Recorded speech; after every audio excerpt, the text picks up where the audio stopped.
Thank you for checking out our YouTube channel, and don't forget to subscribe and like. And please visit us at barrykibrick.com, where you'll see all the ways that you can become a patron of our mission and help us continue to build a community of seekers who quest for knowledge, information, and most importantly, wisdom. Today on Between the Lines, the journey of a man, a woman, and an alligator, all on a quest for love with my guest, Homer Hickam. Welcome, I'm Barry Kibrick. Homer is the award-winning author of Rocket Boys, his memoir that was turned into the hit film October Sky. Now what many are calling a prequel to his life, Homer delivers an epic tale called Carrying Albert Home that takes us on a wild adventure that can best be summed up as a story of kismet. I'm a writer today because I was a reader when I was 11 years old, and it was... You do not need to prove your state of happiness to anybody. Most of these speeches were as much as a month in preparation. Characters, the heroes in this book, are seekers of truth in a story that involves a lot of You corruption. don't get a chance to really talk about what's real. And it's the first thing to do.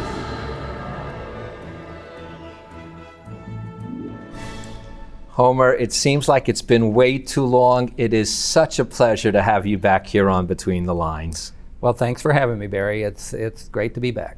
Well, we spoke a little in the green room, and I have to share this with the audience. This is a novel, but yet it is based on a real, true story. And as I was reading this thing, as I told my wife, I said, every page, I couldn't stop. It is the discovery of this adventure as it unfolds that becomes literally unimaginable, and yet you know so much of it is true. So like I told you, I'm not giving any of the secrets away. Except for the one that you have to say in the beginning. I'm not giving any of the secrets away. I'll let you do all of that if you wish to. But I'm going to talk about the deep, penetrating philosophy that just permeates this book. Well, but it's interesting that readers who come to me after they've read the book, they've enjoyed the book, they've laughed through the book, they cried through the book, then they reflect on it a bit and they go, how much of this is true? Right. And so that's the type of emails that I get. And my answer is, well, it's all true, except for the parts that are not, and they're true too. Oh, and that's... If you get my drift. I do get your drift, and that's what we're going to talk about. I want to tell everybody, it's called, obviously I say this in the introduction, it's Carrying Albert Home. It is literally a family epic of your parents taking an alligator back to Orlando. I'm going to lead into that. I'm going to leave it at that. During the Great Depression, then I'll go further in. But that's what the story, that's the plot line, so to speak. That's not what it's about, but that's the plot line. Right. Well, and of course, the Depression era is an interesting era for any author to write about that has great parallels, though, however, with today. Every generation goes through this period in our history that is unique. But in a lot of ways, today reflects, I think, the Depression era in terms of economics, in terms of leadership at the national level, in terms of young people saying, there's something else out there. I need to, this world that I live in, I can make something else out of it. And so Carrying Albert Home is the story of my parents, Homer and Elsie Hickam, yes, but it's their great moment in life when they had an opportunity for not only an adventure where they discover America, if you will, but also themselves. And what they discover is one of the things, in fact, and you talk about something very parallel, as if in our manufacturing world, they're living in Colwood, where your Rocket Boys and then October Sky takes place when you were born. This is prior to your birth, but your dad's a miner, and it's the life of that area, that region. it resembles what's happening today because it is filled with melancholy, there's despair, and in this case, a tremendous amount of coal dust that permeates the air and that your mom just hates dealing with. Yeah, and this much we can say about it is that Elsie, my mom, my future mom, and Homer have different thoughts about living in Coalwood. Homer actually loves it. He has a good job, and it's something that he sees that he can make a career out of. Elsie, however, feels that she's ambitious and so talented, and she just feels so constrained being stuck in this little mining town when she had actually broken out temporarily. She went to Florida from West Virginia. When she graduated from high school, she went to Florida. And there she met a young man whose name was Buddy Ebsen, who later became Uncle Jed in the Beverly Hillbillies and well-known Hollywood actor. They fell in love. Then Buddy ended up going to Hollywood. Elsie went back to West Virginia. One thing or the other happened because of kismet, our destiny. And Elsie ended up marrying Homer. And Buddy sent her as a wedding present a baby alligator named Albert. And so sets the tale. And the tale begins when you're watching the Davy Crockett show, which also Buddy Ebsen was on. And all of a sudden, Mom comes running out to the TV. And that's how you then realize there's a story brewing behind this whole thing. Right, and that began it. That was 1955. I was 12 years old. She said, "I know that fellow." And I said, you knew Davy Crockett? And I thought to myself, well, I knew you were old. I didn't know that you were that old. And she said, "No, I know that fellow that was singing that song. His name was Buddy Ebsen. He's the one that gave me Albert." And I said, well, who's Albert? And she said, well, he was the alligator. And then she began to tell me over many, many, many years, and also my father chimed in with his part of the story, and they told this story completely out of sequence at various times in my life when I think that they felt like that I needed to hear this story. They told the story of when they carried Albert home. Well, you use these words about your own inclination of this story. Like a beautiful flower unfurling to greet the dawn, an embedded truth was revealed. So that's why when people ask you what's true and what's not, it almost doesn't matter. What is truth is what is truly embedded in this. And that goes back to, as Captain Laird, your father's foreman, says to him, "Homer, this is a journey you must take because it's kismet." Exactly. And Homer was hoping the captain would say, "No, you can't go, I need you." But instead he said, "Go. I wish I was a young man myself and I could take this journey." And along the journey, we find Homer and Elsie both questioning why they're out there, and the people that are out there tell them that they're on a journey of discovery to find out who they really are. Well, in fact, some of the story doesn't even unfold until you're in your 50s after you've written Rocket Boys and a bunch of other things. Your parents even were there to see October Sky being made. So, and of course your mom, and obviously she was, I think it was Cooper, right? Wait, who played your dad? Chris Cooper. Chris Cooper. Yeah. And you Kennedy. played, and you played, and Gyllenhaal played you. Right. And Mom was already, the funny running, by the way, the funniest running gag through this, I don't mind sharing, is Mom literally believes and knows, and you begin to believe it too, that she can do absolutely anything she wants. And as Homer tells her, the problem is you want to do everything. Exactly right. Quick thing, on the set, she met Natalie Kennedy, who played her in the movie.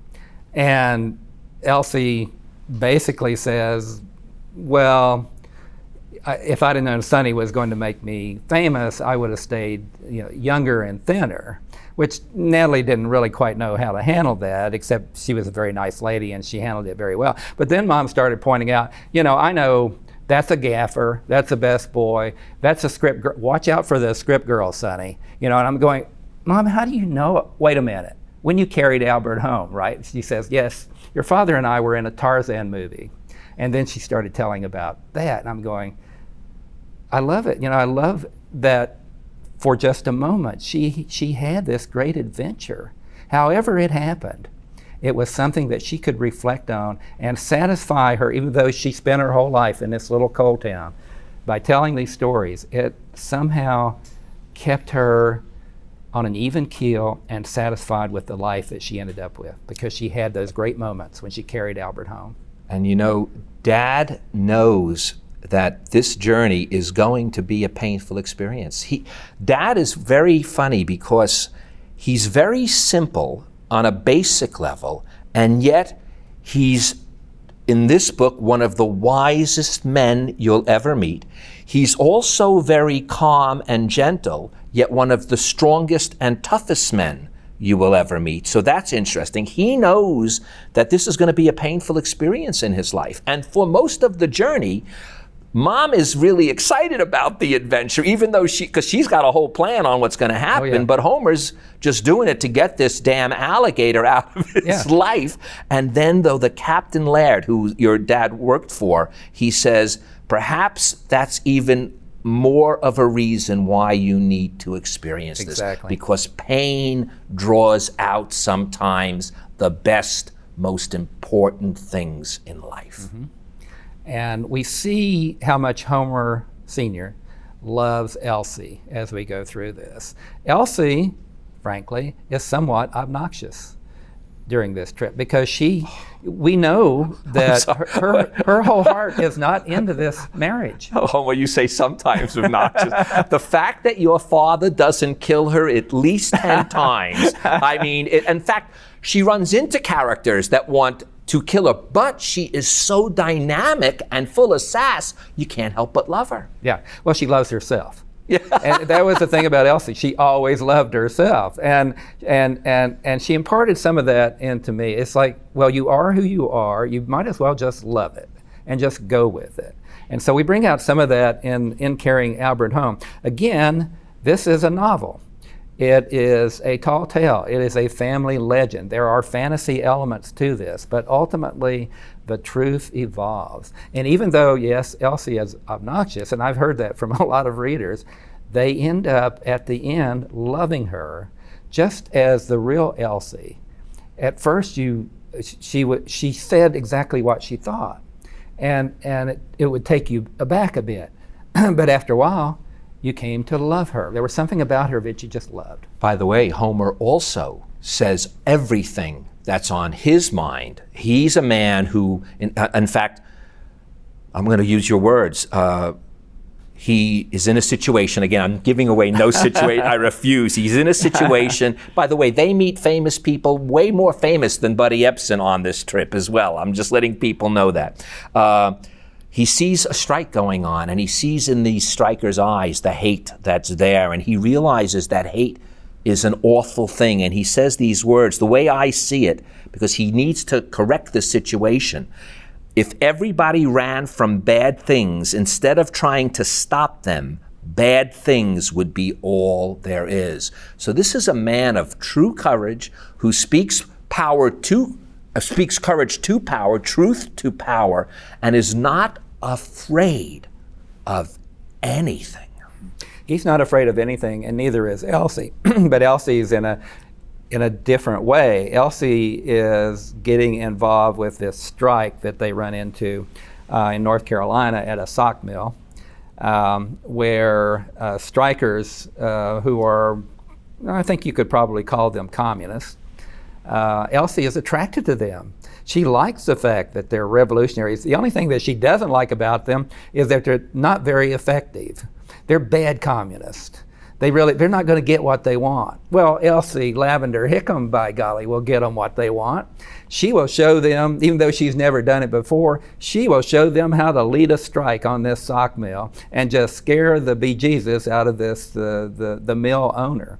And of course, poor Homer is visiting the mill when they all arrive with Albert in the wagon, dragged up with Albert and his sign, take a bite out of the mill or whatever it was. But it's like suddenly Homer and Elsie face each other. All these strikers who are not very good strikers behind, but they're waving their signs and they're chanting, and then the bad guys, the muscle men over here on the mill side and the mill owner, and Homer's with the mill owner, Elsie's with the Strikers and Albert. They meet, and all of a sudden, everything fades away. Only Homer and Albert and Elsie are there. And they talk about their marriage and about what that you can't do this, Elsie. This is not going to turn out right. And she basically says, but it should. Why doesn't it, Homer? And he says, I can't tell you why, Elsie. It's just not. And then everything comes back out, fades back in, and we see they're back where they were. And sure enough, what Homer said, it didn't work out, not by any means. And yet Homer in this, and by the way, he has to do everything to keep his unhappiness under control because he realizes he doesn't want to lose his wife. But you use these words for him, I guess, or unless this is maybe what he actually said to you. He tells you that a man who loses his head is no good for anything. You got to train yourself to stop and think the situation through. This is while he's literally panicking, and yet he knows that much. And a lot of it has to do with because of working in those mines. Mm-hmm. He knows that at any moment death could creep up on you, and you better always be on the lookout. Yeah, I mean, this came about when I was headed to Vietnam. I called home, and instead of getting Elsie, my mom, I got Homer, my dad, which was rare. I expected just to say, well, tell Mom that I'm headed off to Vietnam, and I'll write when I can. And instead, for one of the few times in his life, my dad said, I want to tell you a story. And even though they were yelling at me to get on the plane with the guys, I said, hold up, I want to hear this. And he started telling me a story of when they carried Albert home, when he was in such a dangerous situation. But he got through it because once you're in a situation like that, you don't panic, you don't run, you've got to think your way through, and if possible, even think your way through before it happens, because you're going to know in your gut something is about to happen. And so he tells the story when he was caught in the great hurricane of 1935. Well, you just mentioned that feeling in the gut. One of the characters I could name, I'm not going to describe, Soufflé. It's just a great name, character comes in here. But and by the way, every character, from the youngest Rose, all have bits of wisdom that they all explain, and you feel they imbibe it in their cells. That's what makes this journey so fantastic. They're really absorbing wisdom. And one of these things that Soufflé says, and it reminds me of what your dad just told you, you already know, you just don't know, And that's kind of a funny thing. If you can become aware that you really do know, even what's going to happen sometimes, there's a protective barrier that you can develop. And this woman, Soufflé, finds this out. There's a denial. And we see Homer in somewhat denial during this entire journey.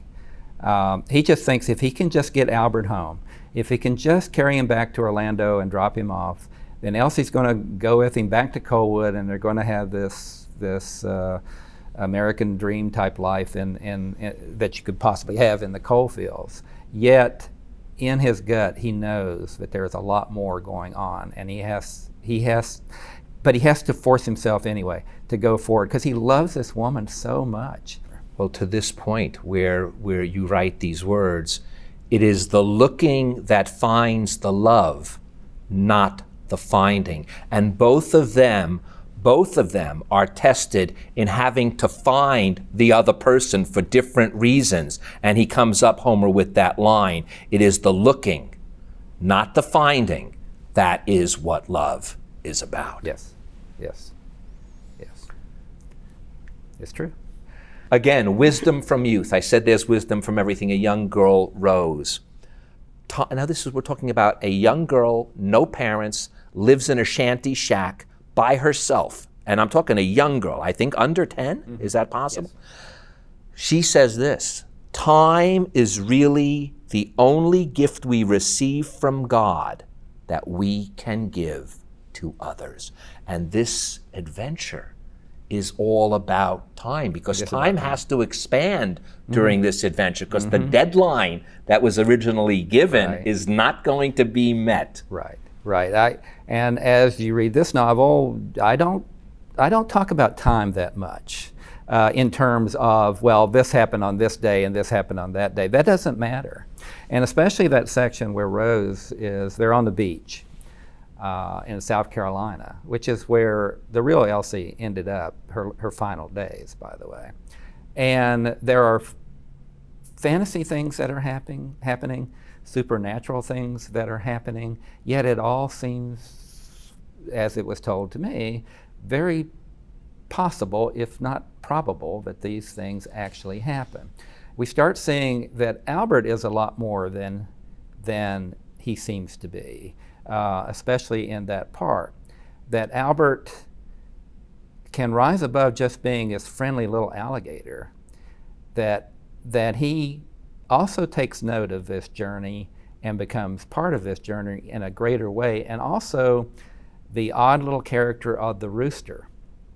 And the rooster is along on this. My wife kept asking me, Homer, why is the rooster on this journey? And I went, I don't know, Linda, but he knows. And that's why I have him in here, because... Well, there is, I have to interrupt, because there is that whole element that these animals, both this alligator and rooster, also have an awareness that is awesome. Yeah. In a very, and they question it even. Can they're debating it even. Can they really know this? And the answer is, they know something. They know something. Yeah.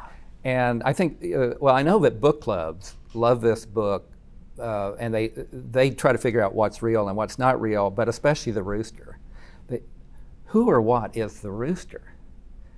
Why is the rooster on this journey? And I think it's one of those discussion points that everybody's going to have a different idea. The rooster, just for the folks who haven't read the novel, shows up at the very beginning, and it goes away for major parts of the book, and then it comes back, and then it goes away, and then it comes back. And it always seems to favor Homer, my future father, and it sits on his shoulder, and it sits on Albert's head sometimes. And my brother read the early advance of this novel, and of course I wanted him to see it early because it's about our parents, to see what he would think about it. He loved it, by the way, and he decided that the rooster was a guardian angel that was sent down to look after Homer, our father, because considering that it was Elsie in the passenger seat there, he needed all the help he could get. Some people say the rooster is God himself. I don't know. I don't know who or why the rooster was there. I just know that he was, and he knew why. And you know what? And as it so often references, it doesn't matter. And this is a great line again by your dad, Homer, when he's asked by Mom, we're lost, we're lost, we're lost. And he says, we are not lost. We're just not sure where we are. And that's what Kismet's about. That's that search to find out, where are we in this life, even if we don't understand it. That's the other underpinning philosophy through this. You don't have to understand it to really understand it. I know that sounds funny, but that is what's laying here. It's laid out there. Yeah, when I started writing this book, I wasn't exactly sure how I was going to tell it, Barry. But as I started to tell it, some underlying truths did start to bubble up. And you have to be careful on this. You don't want to it's like writing it on a sign. Okay, here's true isn't number one, true isn't number two. These came from somewhere else. As I wrote this, it was often I had to get out of the way of myself. Authors will tell you, especially when they write perhaps the book that they're best known for, or a book that they personally like, that they feel like that actually somebody else is writing this book while they're writing it. So it's a matter of getting out of the way of yourself as you wrote it. for carrying Albert home, I felt that. I've also felt that when I wrote Rocket Boys. It was almost as if somebody else came inside of me and put my hands on the keyboard and started writing. And I knew it was kind of magical as I was writing it. And the little voice in the back of my head said, get out of the way of it, Homer. Get out of the way of it, Homer. This is, let it go, let it go, let it go. And I did.